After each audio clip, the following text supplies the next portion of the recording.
and from the way she texts to the way she talks. And I can confidently say that I feel like fucking Charlie Kirk's widow. We're all thinking it. I'll be the one to say it. Erika Kirk is being plowed. Mikey McCoy. Mikey, where are you?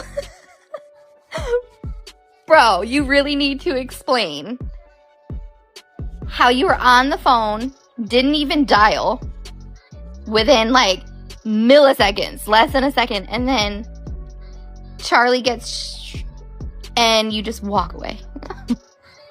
Just walk away. And all the team. The Turning Point USA board, the COO, Justin Strive, and my husband's chief of staff, the amazing. But Candace Owens didn't stay silent. She went on air and said what everyone else was afraid to say. She pointed out the detail that made everyone rewind the video.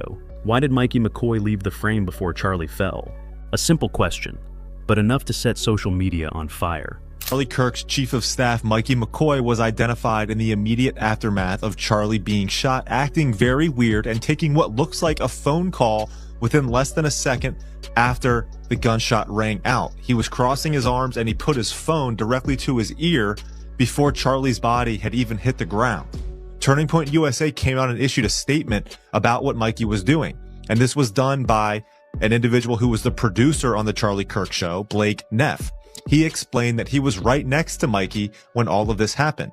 I've gone back through to verify this, and what is also interesting is that right next to Mikey McCoy and Blake Neff is the individual that took down the camera right behind Charlie before the crime scene was closed off. Just one sentence about this incident turned the entire internet upside down. I would have issued a statement to dispel any rumors, but they have not. 4 hours earlier. First, we got to do a little addressing. It's a video of Charlie's chief of staff. They're alleging that he was on the phone immediately. He was not. He puts his phone to his ear. There's no dialing. Okay, you can't dial and put your phone to an ear in 0.834 seconds. But when you watch the video again with Candace Owens' words ringing in your head, things start to look different. Charlie was speaking when a loud bang stopped the entire room, and Mikey McCoy, Charlie's so-called best friend, didn't appear panicked or surprised. He just picked up the phone, turned around, and walked away. Not a knee-jerk reaction to shock, but part of a premeditated plan. Now let's take a closer look at the behavior of the amazing Mikey McCoy in the seconds and minutes after Charlie Kirk's life was tragically taken away. This is footage compiled by Sam Parker. You can see Mikey identified there on the left, or standing next to the left of the tent.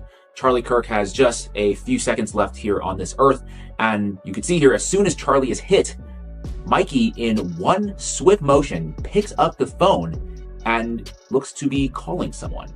Very odd. He doesn't duck down like everybody else. He doesn't run to Charlie's aid. He literally picks up the phone and turns around and starts walking. Back to the footage one more time. You can see, again, Charlie is hit. Mikey, one movement, picks up the phone and starts walking. You'll see him disappear from view to the back of the tent, and he will reappear in just a few seconds. And there he is again. You can clearly see that he appears to be on the phone with somebody. That is just odd behavior. I'm sorry. It's very, very weird. You know, it's not criminal behavior, but it is very, very weird. You know, he's just so calm. Here it is, another angle. You can see Charlie below being carried into the SUV, and Mikey is in the distance, looks to be still just on the phone, casually strolling away from the scene of the crime. Is that normal? And maybe the bigger question I'm thinking, and you're probably wondering the same thing too, is who was he calling? Normally, one would expect panic, chaos, or at least some kind of instinctive reaction in situations like this. But instead, Mikey moved calmly, almost deliberately, as if he knew what was coming.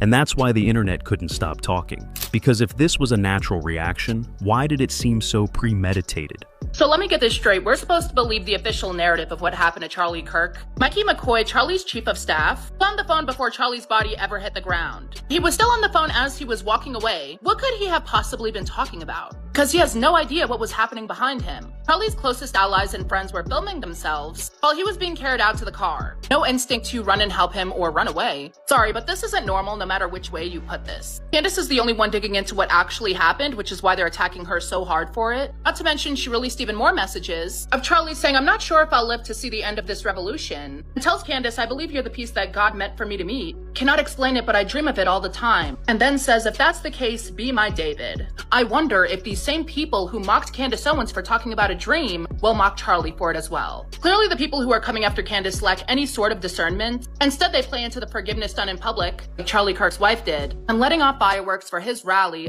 funeral. Candace is the only one digging into the truth of what happened. She's exposing all of the corruption and they hate her for it. Before we get into the theories and rumors, let's go back to the actual timeline of that day. Because when you look back at the details, the whole story becomes very different. That morning started like any other event. The auditorium was packed, cheers were going off, cameras were rolling, and Charlie Kirk was on stage giving his usual passionate speech. But then, everything changed in an instant. A loud, sudden, deafening noise filled the room, causing the entire room to fall silent. People were crouched, gasping for breath, holding hands. And for a few brief seconds, no one understood what had just happened. Later, an official report confirmed that there had been a serious incident inside the hall, and within minutes, security had rushed Charlie out and headed to a waiting SUV to be taken to a medical facility. Those present described the scene as chaotic, shocked, and stunned. Phones were pulled out, people called each other, cried for help, while security personnel struggled to maintain order amid the chaos. Within hours, the news had spread across the country. Major newspapers were calling it a serious and staged incident, and social media was flooded with videos and different angles, each one adding to the sense of unease. But as the public was still reeling from the tragedy, a second story began to emerge. Not about the moment itself, but about how some people reacted in the immediate aftermath. That's when the viral clip of Mikey McCoy began to circulate like wildfire. Thousands of people replayed each frame, not to rewatch the incident, but to find an explanation for his behavior. Because while the rest of the room was in shock, only one person seemed unfazed, and it was that difference, calmness in the midst of chaos, that sparked the first wave of internet skepticism. This was the clip that completely changed the tone of the entire story. As the sudden sound echoed through the auditorium, causing the crowd to recoil in bewilderment, all eyes turned to one man, Mikey McCoy, who was standing just a few feet away from Charlie. However, his reaction was unlike anyone else in the room. He didn't bend down, didn't look around, didn't panic or try to help. Instead, in a calm and precise motion, he raised the phone to his ear, turned around, and walked away. No hesitation, no delay, no sign of confusion. And astute viewers noticed another detail. He didn't dial a number. There was no unlocking motion, no screen clicking, no contact search. The phone was held straight to his ear, as if the call had been ready all along. In just a few short seconds, that action sent the entire internet into a frenzy. And from then on, nothing in this story was the same. What made things even stranger was that Candace Owens released previously unseen footage. Footage of the man immediately after the incident, before he even removed the camera. This footage fueled the suspicions, turning a sad case into a true mystery. Candace argued that even if the people in the video weren't directly involved in the incident, they shouldn't have been near the center of Turning Point USA at that time. And that's what sent TikTok, X, and YouTube into cyber detective mode. The biggest question was, did he actually make the call, or did someone else make it at that exact moment? Netizens began recording, slowing down to 0.25x, zooming in on every frame, from his eyes to his hand gestures to his body language. Each time they watched it, Mikey McCoy's behavior seemed even more unusual. Because while everyone around him was panicking, he moved calmly, assuredly, as if he were following a predetermined plan, not reacting to an unexpected situation. It was this clip that turned a tragedy into a mystery that spread across social media. And before the internet could create its own theories, Candace and Owens stepped into the conversation. No mincing words, no subtext, just straight on her show. I asked Mikey McCoy and Andrew Kovic, obviously. I just want to know, who were you talking to on the phone? What really happened? No one answered, and that silence made everything even more confusing. Candace recalled asking Mikey about that moment, if he remembered what happened after the incident. He said he called Erika, then his wife and father. Mikey said that Charlie had told him over the years that if anything happened, he should call Erika first, and he had always kept that as a familiar instruction.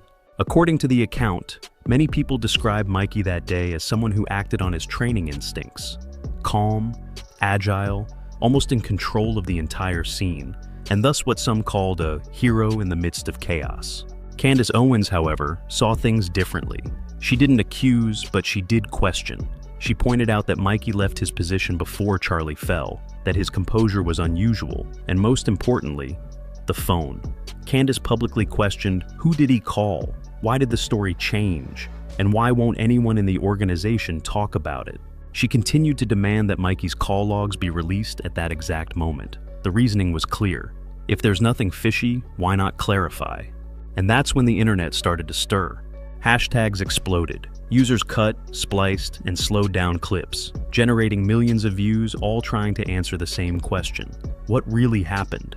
What shocked the public even more was that the first person to publicly praise Mikey after the incident was Erika Kirk, just days after her husband's death. She made her first public appearance. But what caught the eye wasn't what she said about Charlie, but how she spoke about Mikey McCoy. That moment turned public opinion from curiosity to doubt, and took this story in a completely new direction. With a slight smile and a calm tone, Erika stepped onto the stage and said, "I want to thank the Turning Point USA Board of Directors, CEO Justin Strife, and my husband's Chief of Staff, the amazing Mikey McCoy."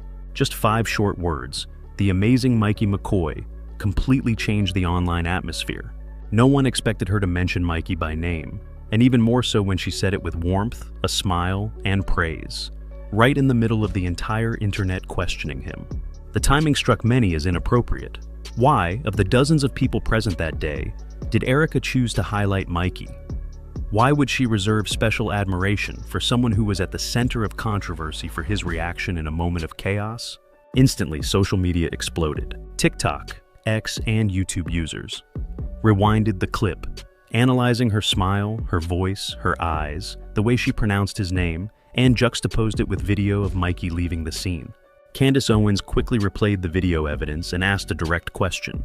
"Mikey, where were you? Can you explain why you were holding your phone, not dialing, just milliseconds before the incident, and then leaving?" While Turning Point USA tried to deny the allegations, the internet didn't stop.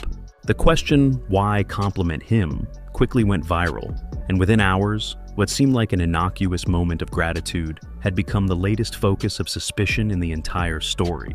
And that's when the internet began to piece together the details, fairly or not.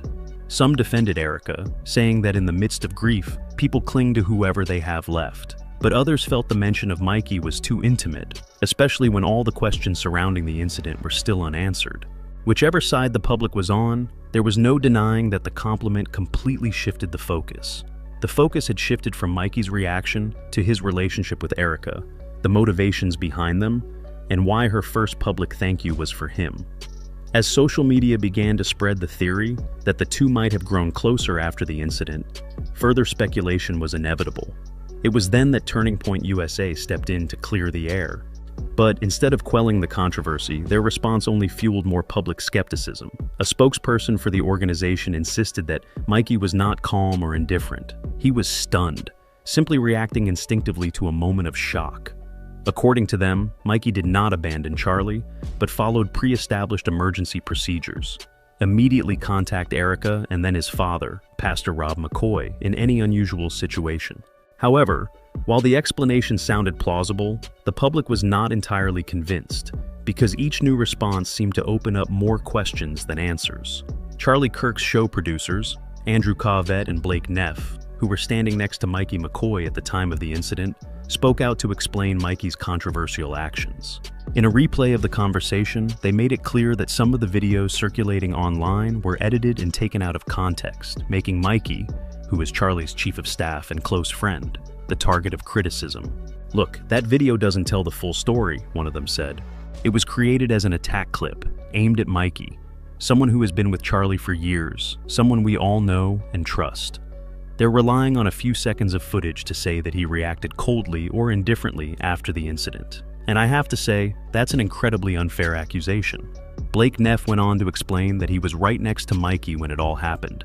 The two heard a loud bang, causing everyone to turn around. When they saw Charlie in trouble, they realized the situation could be dangerous, and their first instinct was to leave the area to avoid further danger. "We didn't abandon Charlie," he said. "We just didn't know what was going on. You hear an explosion, you don't know where it came from, and in that moment, it's all about survival. We thought there might still be danger, so our natural reaction was to get to a safe place and alert someone who could help." They say Mikey's actions weren't apathy or indifference, but rather self-preservation in the midst of chaos. And they believe the viral video has left out all of that context. But despite the explanation, reactions online have been sharply divided, between those who believe Mikey was just acting on instinct and those who suspect there's more to it than meets the eye. Charlie had a dedicated security team, and when the incident happened, they immediately took action to remove him from the area. That was their clearly trained mission. As for Mikey McCoy, as he said, his role was not to interfere with the response, but it was here that the public began to get confused. If everything was according to procedure, why are the accounts so inconsistent? According to Pastor Rob, Mikey called in a state of panic, still covered in dirt. Erika said the call to her came first, and Mikey sounded panicked. Meanwhile, the publicly released video showed no signs of panic, no clear call, and no evidence of an actual connection. 3 versions. The same moment, but not the same. Then the Turning Point hosts began praising Mikey on live broadcasts, calling him loyal, calm, even heroic. But instead of clarifying the contradictions, they stepped up their defense of him. This is an extremely disgusting attack, and I can speak to that because I was there when it happened and I was next to Mikey when it happened. And what I can say is, I can't say every single thing that happened, but I want to talk about this specific narrow thing. That the shooting occurs. I am next to Mikey. Both of us hear a loud crack. We both turn. We both see Charlie, who has been shot. Both of us, I think at about the same time, realize that that means there is a shooter who is on the scene. And, you just hear the crack, so you don't know, did it come from far away? Did it come from close? Is there a mass shooter unfolding right now? So I and him both had the reaction of, let's get out of here before we're both shot. That is not us abandoning Charlie. Charlie had a security team. They all leapt immediately into action. And I'll never forget what I saw because it was clear in the moment that he was profoundly freaked out. What I'll always remember is the way his lip was quivering, which I'd never seen before. And you very rarely see from someone that he was freaking out. And then I think he literally said to me, I might be imagining this, but I think what he literally said was, he was looking around and then he says, I need to call Erika. And then he takes his phone and he begins calling Erika. I put that phone away and then he immediately calls his dad. He calls Rob McCoy and he says, "Dad, someone shot Charlie. You need to call all of your pastor friends. Charlie was hit. We need everyone to pray right now." The internet began to spread a new theory, and it exploded faster than any official statement, that Erika and Mikey might be closer than the public ever thought. First of all, let's be clear. There is no hard evidence of a relationship outside of work. Everything mentioned here is speculation and sharing by netizens, not verified facts. But this is why the rumor spread so quickly and out of control. People began to realize that Erika and Mikey had appeared together at Turning Point events many times, even before the incident. The reposted old clips, showing intimate body language, familiar glances, and moments of inside banter, were quickly interpreted as proof of a connection that went beyond the professional. Plus, Erika's first public compliment after the incident was to Mikey, not to Charlie's family, security, or support staff. That made all eyes turn in the same direction. And the internet, which loves scripts more than explanations, wrote the rest of the story. On TikTok, people posted comparison videos, analyzing expressions and gestures. On X, Twitter, users slowed down clips to examine each moment Mikey seemed to be guiding or sheltering Erika.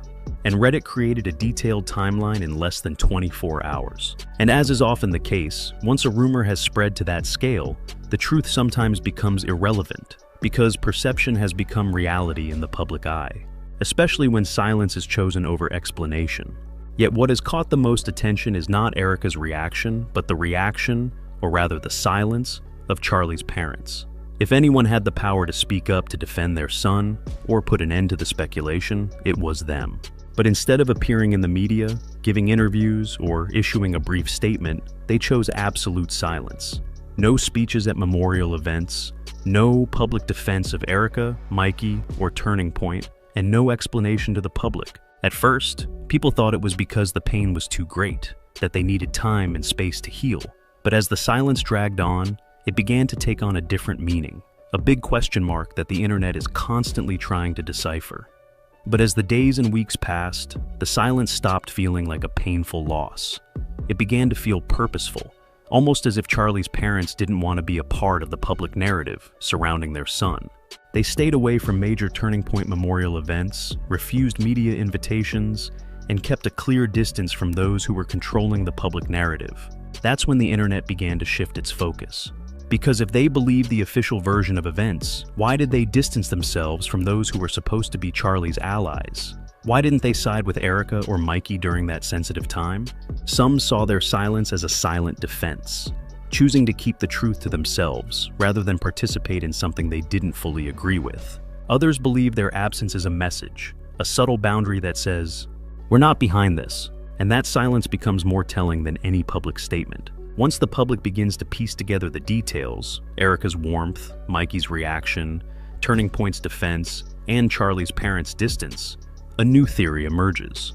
One that makes all the seemingly disparate pieces begin to fit together.